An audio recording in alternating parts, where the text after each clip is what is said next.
नमस्कार दोस्तों, मैं हूं आलोक। स्वागत है आप सभी का आप सभी के अपने ही यूट्यूब चैनल आलोक्स ब्लॉग पर। इस समय रोज़ के प्लांट्स के अंदर खूब अच्छे से फ्लावरिंग चल रही है, लेकिन बहुत सारे लोग ऐसे भी हैं जिनका प्लांट अभी भी अच्छे से फ्लावर नहीं कर रहा। इवन अभी उसके अंदर बहुत अच्छे से ग्रोथ भी निकल के नहीं आई है। तो एक अच्छे रोज़ का जो प्लांट मतलब अच्छी फ्लावरिंग वाला प्लांट हमें अगर चाहिए हो, तो उस पे कुछ चीज़ों का हमें ध्यान देना बहुत ज़्यादा ज़रूरी होता है। सबसे पहला तो हमारा जो प्लांट हो उसका अच्छा रूट स्ट्रक्चर बने, इस चीज़ का हमें बहुत ज़्यादा ध्यान रखने की ज़रूरत होती है।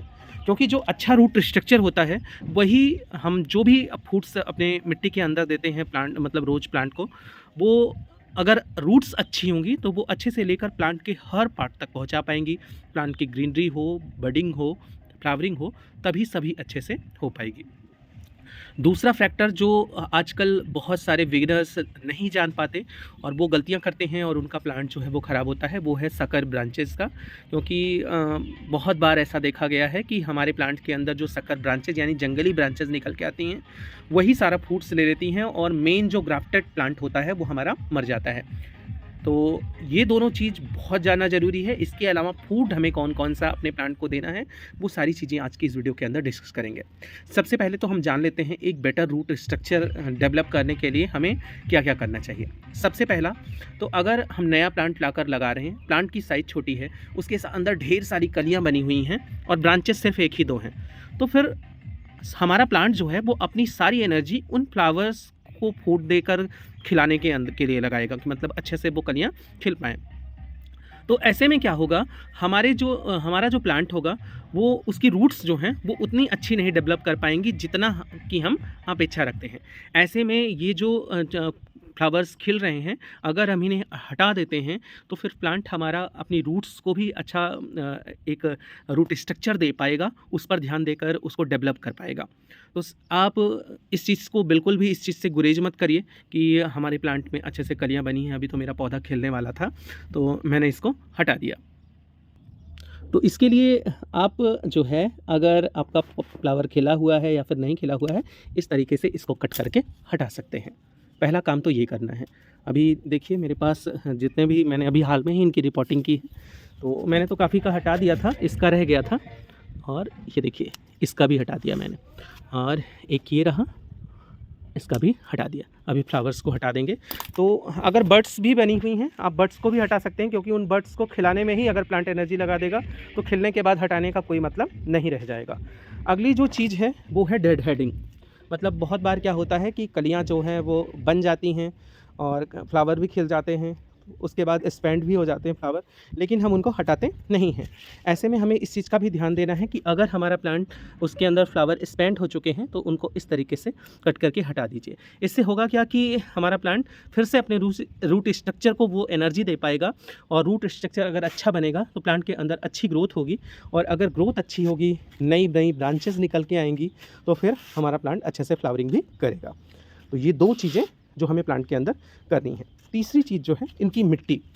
मिट्टी बहुत ज़्यादा अफेक्ट करती है किसी भी प्लांट के रूट स्ट्रक्चर को डेवलप करने में, खासकर रोज़ प्लांट के।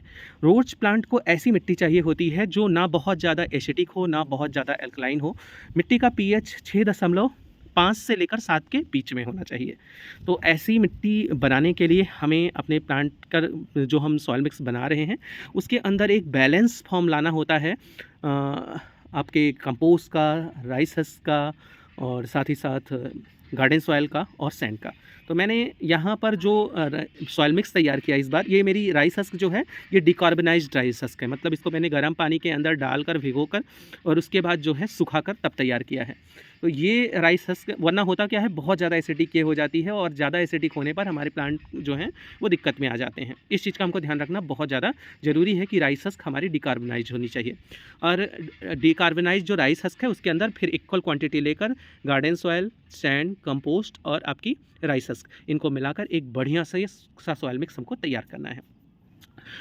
ये तो हो गया सॉयल मिक्स के बाद। उसके बाद प्लांट, ये रोज़ के जो प्लांट होते हैं इनको मिनिमम जो है वो 8 घंटे की धूप ज़रूरी होती है। अगर हम प्लांट को ऐसी जगह पर रखते हैं जहाँ पर ये बहुत शेडी एरिया में है, तो वहाँ पर ये अच्छे से इनका जो फोटोसिंथेसिस प्रोसेस है या फिर इनकी जो सनलाइट रिक्वायरमेंट है वो पूरी अगर नहीं हो पाती है तो भी प्लांट का रूट स्ट्रक्चर अच्छा नहीं बनेगा और उसके अंदर भी आपकी प्लांट की ग्रोथ, फ्लावरिंग, बडिंग सब कुछ अफेक्ट होगी। तो मतलब 7 से 8 घंटे की धूप मिनिमम आपको अपने पौधे को देनी होगी। फिर आती है बात फूड की। रोज़ का प्लांट एक हैवी फीडर प्लांट है। इसको फास्फोरस रिच फर्टिलाइज़र, फास्फोरस और नाइट्रोजन रिच फर्टिलाइज़र पसंद होता है। इसके लिए इसको हर 20 दिन के अंतराल पर 1 मुट्ठी कंपोस्ट, 1 चम्मच बोन मील और उसके साथ-साथ जो है आपका ह्यूमिक एसिड और सीवीड, ये ज़रूरी होता है। सीवीड का आप ग्रैन्यूल ले सकते हैं, बहुत अच्छा है, वरना अगर आपको सीवीड का ग्रैन्यूल नहीं मिल रहा है तो आप उसका लिक्विड एक्सट्रैक्ट फॉर्म भी अपने पौधे के अंदर इस्तेमाल कर सकते हैं। तो ये है हर 20 दिन के अंतराल पर इस्तेमाल होने वाला फूड। आप नाइट्रोजन की अच्छी क्वांटिटी को जो है अपने पौधे के अंदर पूरा करने के लिए इसमें सूखी हुई चाय पत्ती भी डाल सकते हैं, यूज्ड और धोकर सुखाई गई।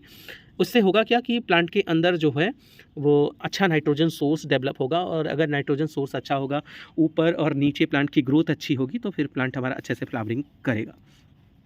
ये तो हो गई इन चीज़ों के बाद। अगला जो फैक्टर अफेक्ट करता है रूट्स के बनने या ख़राब होने में वो है हमारी वाटरिंग। हम करते क्या है, बहुत बार वाटरिंग इरेगुलरिटी रखते हैं, कभी पानी ज़्यादा दे दिया तो कभी पानी कम दिया। अगर इस तरीके की दिक्कत बनी रहती है, हम वाटरिंग में अनियमितता रखते हैं तो पौधे की पत्तियां पीली होंगी डेफिनेटली। इसके साथ साथ पौधों के अंदर जो है वो अगर ओवर वाटरिंग हमने कर दिया तो रूट्स गलेंगी। तो दोनों ही कंडीशन अच्छी नहीं है। एक एक निश्चित समय पर आप अपने पौधे को पानी दीजिए, मिट्टी को चेक करते रहिए रेगुलर। अगर आपको आपके पौधे की मिट्टी सूखी, गमले की मिट्टी सूखी मिले, आप ज़रूर वाटरिंग कीजिए, पर डे मिट्टी चेक कीजिए और कोशिश ये कीजिए कि जब गर्मी का समय अभी आ रहा है, धूप तेज़ हो रही है, तो एक बार अपने पौधे को नहलाकर पानी ज़रूर दीजिए। तो ये हो गई वाटरिंग फैक्टर की बात। अब बात आती है सकर ब्रांचेज की। सकर ब्रांचेज जो होती हैं वो हमेशा ग्राफ्टेड पार्ट के नीचे से निकल के आती हैं, ये चीज़ आपको पता होगा। लेकिन बहुत बार ऐसा होता है हम सकर ब्रांचेस को पहचान नहीं पाते और इसमें होता क्या है कि इंडियाना और मल्टीफ्लोरा दो तरीके के जो मतलब ग्राफ्टिंग होती है, दो तरीके के प्लांट्स के अंदर करी जाती है। ऐसे में कुछ कभी कभार आपने देखा होगा आपके कुछ पौधों में जो मतलब ग्राफ्टेड पार्ट के नीचे से ब्रांचेस निकल के आती हैं वो भी आपके मदर प्लांट के जैसे ही बिहेव करती हैं, उनके अंदर भी सेम तरीके की फ्लावरिंग होती है। आप चेक कर लीजिए। जो ज़्यादातर मैं जो जनरलाइज्ड जो इनका जो इंट्रो है वो बताऊंगा।